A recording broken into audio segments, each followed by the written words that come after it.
things keep getting darker. Cassie Ventura is back, and what she's exposed about Diddy is downright disturbing. In this new wave of claims, Cassie isn't stopping. She's calling names, sharing more abuse, and revealing deeper secrets hidden away. From savage beatings to threats of blackmail, she's ripping the mask off fully. And the line shaking the internet. He's vile, not just cruel. The internet's falling apart. Insiders are worried, and Diddy's side is quiet again. So why now? Why reveal this? And what's still to come? Sean Diddy Combs is about to face off in the biggest trial of his life, from those freak-offs to those RICO charges. There's a lot going on in this case, and a lot of witnesses will also be taking the stand. But here to break down the very latest, I want to bring into the conversation legal analyst Nima Rahmani. Nima, thanks so much for being with us here on Knife Now from Fox. Of course, Christina, excited for next week. And it's been a trial that we've been continuing to follow here over the last few months and really over the last year as those developments have still tried to come into our newsroom. But let's start with the very basics. Something that came out this week. Diddy formally declined the last plea deal that he was offered. Again, we know court is set to begin on Monday. Was this an expected move for him to turn down that final plea offer? Christina, it was expected. And the judge in the case, Judge Subramanian, asked Diddy, did you decline and reject the government's offer? And the reason is it's the defendant's right to a speedy trial. And the judge wants to make sure that he is making a knowing and voluntary decision to push the case to trial, because obviously there's a benefit to pleading. Usually you get a reduced sentence. I still think it would be double-digit years in federal prison. The girl they manipulated. Where it began. Cassie was only 19 when she met Diddy, who was 36. That's not guidance. That's a huge power imbalance. In 2006, she signed a 10-album contract with Bad Boy Records. It seemed like a dream, but just one album was ever released. Instead of rising as a star, she became his puppet. Reports say Diddy controlled everything. From her clothes, to her schedule, to her circle. He wasn't just her label head, he was her whole world. She lived in one of his apartments. Her phone was tracked. Her meetings were allowed or denied by him. Cassie said it looked like mentorship at first. He called himself her mentor, but it turned dark quickly. New developments within the past couple hours in the Sean Diddy Combs case. Defense attorneys are requesting he be released on bail and placed on home confinement. Eyewitness News reporter Annabelle Munoz is here with more on a ruling expected in a matter of days that could lead to his release. It certainly could, Philip and Ellen, and this is Combs' third request for bail. Two judges have shut down previous efforts, saying there's enough evidence he's a danger to the community to obstruct justice and intimidate witnesses. Today, his attorneys made another case for home confinement. Family members of music mogul Sean Diddy Combs arrived at a federal courthouse in New York as his attorneys urged a judge to release Combs on a $50 million bond. They argued Combs should be placed on home confinement in a 3-bedroom New York City apartment under 24/7 monitoring by full-time security. The prosecution argued Combs nor private security could be trusted to comply with the court. The judge did not immediately rule and says he will have a decision next week. This comes just days after the filing of 5 new civil lawsuits against Combs by men and women. Court filings say that mentorship became manipulation. Her voice was muted, not only in music but in life. If she resisted, there were punishments. Her team wasn't hers, they were his people. Even her managers and assistants answered to him. Cassie testified that Diddy's control deepened once they got romantically involved. He allegedly made both personal and career choices for her. She couldn't grow, as an artist, or as a human being. He made me feel like I owed him everything, she said, and without him, I was nothing. That's not love, it's grooming.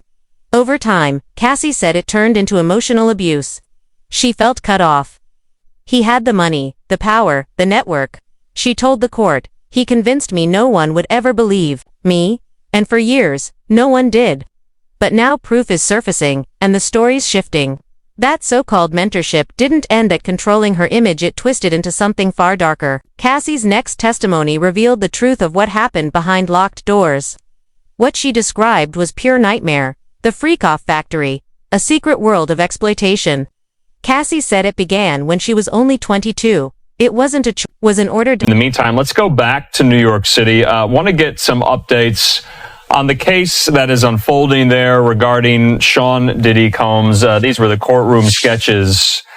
Just today, we're turning our attention now there, the sex trafficking case against Diddy, and the possible resentencing of the Menendez brothers in Los Angeles. We'll get to that in just a moment here, but let's focus our efforts on New York. I want to get to these headlines in both cases, and we're going to do that with our friend, Nima Romani, former federal prosecutor and legal analyst. He joins us. Nima, good to see you, and thanks for being with us here. You were tweeting about the Diddy case today. There was an emergency hearing called this afternoon at the courthouse in Lower Manhattan, the judge ordering the prosecution to turn over its findings from a jail cell raid, Diddy's jail cell, just yesterday. What were the contents of those raids? Well, apparently, according to the defense, they're legal documents. The government's saying no, on the contrary, they're just some handwritten notes and a calendar. And what the judge did, Judge Subramanian, is he ordered the prosecution to destroy their copies. Diddy allegedly forced her into weekly group sex sessions. These weren't parties but setups, escorts, drugs, cameras, and her. She called them freak-offs. To outsiders it seemed wild, but to her it was work. Traumatizing work. Cassie said Diddy gave her drugs before every freak-off: ecstasy, GHB, mushrooms, sometimes mixed in Gatorade, sometimes as pills. She had no control. He reportedly told her if she refused, she'd be cut off financially and emotionally. When she resisted, she was punished with silence or rage. These sessions were filmed. Masks were worn. Fake names like Jackie Star and Frank Black were used, but the shame was real. She said she had to disconnect just to endure it. Cassie once admitted, "It became a job. I didn't even recognize myself anymore. It wasn't just sex. It was power play. Over nearly a decade, she estimated hundreds of freak-offs. I felt like I was for sale," she testified. "But I never got the money." The freak-offs didn't just scar her mind, they stripped her identity. Cassie said even escorts sometimes asked if she was okay. That's how visible the pain was. And on top of it, her story exposed how heavily Diddy used drugs. In the meantime, let's go back to New York City. Want to get some updates on the case that is unfolding there regarding Sean Diddy Combs. These were the courtroom sketches. Just today, we're turning our attention now there, the sex trafficking case against Diddy, and the possible resentencing of the Menendez brothers in Los Angeles. We'll get to that in just a moment here, but let's focus our efforts on New York. I want to get to these headlines in both cases, and we're going to do that with our friend, Nima Romani, former federal prosecutor and legal analyst. He joins us. Nima, good to see you, and thanks for being with us here. You were tweeting about the Diddy case today. There was an emergency hearing called this afternoon at the courthouse in Lower Manhattan, the judge ordering the prosecution to turn over its findings from a jail cell raid, Diddy's jail cell, just yesterday. What were the contents of those raids? Well, apparently, according to the defense, they're legal documents. The government's saying no, on the contrary, they're just some handwritten notes and a calendar. And what the judge did, Judge Subramanian, is he ordered the prosecution to destroy their copies. Just to control her, but to alter her very state of mind. And what she revealed next about the substances, overdoses, and disassociation made it even more chilling. Drugs, control, and escape the role of substances. Cassie said she couldn't handle what was happening unless she was high. "I needed to be out of my body to survive it," she told the court. Diddy allegedly kept her in that fog, handing her opiates and ecstasy regularly. Sometimes it was slipped into drinks, other times forced outright. Doctors on his payroll, she claimed, wrote prescriptions under fake names, usually through assistants. Pills were stashed in vitamin bottles to hide them. It became a routine before events, before trips, before freak-offs. He made sure she was dosed. He called it helping me relax, she testified, but it was really control. Cassie overdosed multiple times. She said she woke up in hospitals with IVs. No idea how she got there. At points, her sense of smell and taste even faded. That's when she realized the drugs weren't just numbing the trauma, they were destroying her. Eventually, she entered a luxury rehab spa, where she began confronting her PTSD. But as she explained, the drugs weren't the only prison, they were just one part of a much larger cage. Sean Diddy Combs has been sitting in federal prison for 8 months, and it is a lousy prison. And I got to tell you, there is a world where people look at the indictment against him and look at the case as we know it at this point and say, wow, has this guy been overpunished to this point? But now it will begin in earnest on Monday, okay? And we're going to see whether or not the government has the ability to show charges that will have made it a huge mistake for Combs to not take a deal. Now, what's he charged with? Sex trafficking, racketeering, conspiracy, transportation to engage in prostitution. Now, I got to tell you, most of those are implication crimes, meaning that they're going to say, well, we can't get you specifically for this thing, but we know you were part of this enterprise that was doing this thing. If convicted, he could face life. He probably could have gotten a deal. He didn't want a deal. Cassie said the trauma and dependence were so constant. She forgot what normal even felt like. I thought being broken was just part of the deal, she told her therapist and later the court. Her healing didn't begin until years after the abuse ended. As if the manipulation and drugs weren't already horrific, what came next showed this wasn't only emotional abuse or coercion, it was surveillance, threats, and cameras in the shadows. Diddy allegedly kept her under lock and key. Cassie testified she lived under 24/7 monitoring. She couldn't leave home without security tailing her, couldn't travel, call, or even text freely. If she broke a rule, staff, not Diddy himself, her phone and laptop. She said he even monitored her over FaceTime during freak-offs, demanding control when absent. It didn't stop there. According to her, he bugged apartments and booked hotel rooms with hidden cameras. Nothing was private, not even therapy sessions. She feared whispers about him would reach his ears through loyal staff. Paranoia consumed her. She even slept with a knife by her bed. By 2018, she believed he might kill her. I was terrified, she testified, and I knew no one would believe me if something happened. His assistants, security, and staff didn't just stay silent, they enforced his control. She felt trapped, with nowhere to run. At one point, Cassie said Diddy threatened to leak explicit videos if she ever tried to leave him. Jury selection for the criminal trial of music mogul Sean Diddy Combs started today in New York City. The rapper and producer faces multiple charges, including racketeering, conspiracy, and sex trafficking. Prosecutors allege Combs was the mastermind behind a years-long operation to sexually abuse women.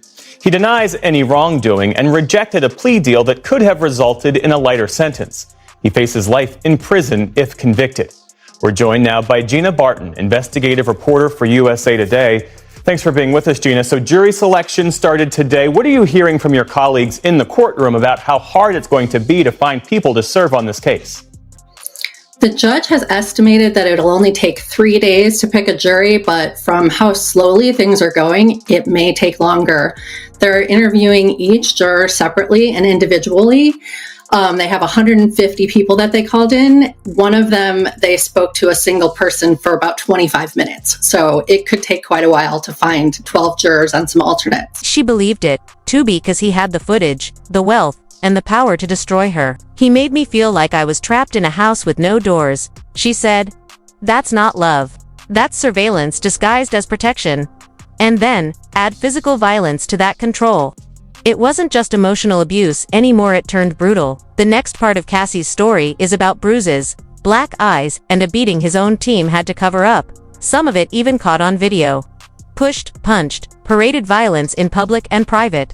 Cassie said it began in 2009, in the back of an SUV, when Diddy allegedly punched her so hard she hit the floor. That was the first time, but not the last. She described a pattern of assaults, both behind closed doors and out in the open. One of the worst, she recalled, came after a bet event he stomped on her face. His staff snuck her into a hotel room to conceal the damage. She walked away with black eyes, a permanent eyebrow scar, and even a UTI from the trauma. Cassie said the pain wasn't only emotional, it was carved into her body, and people saw it. According to her, Diddy's assistants, security, even escorts, witnessed the violence. They knew, she said. They iced my face afterward.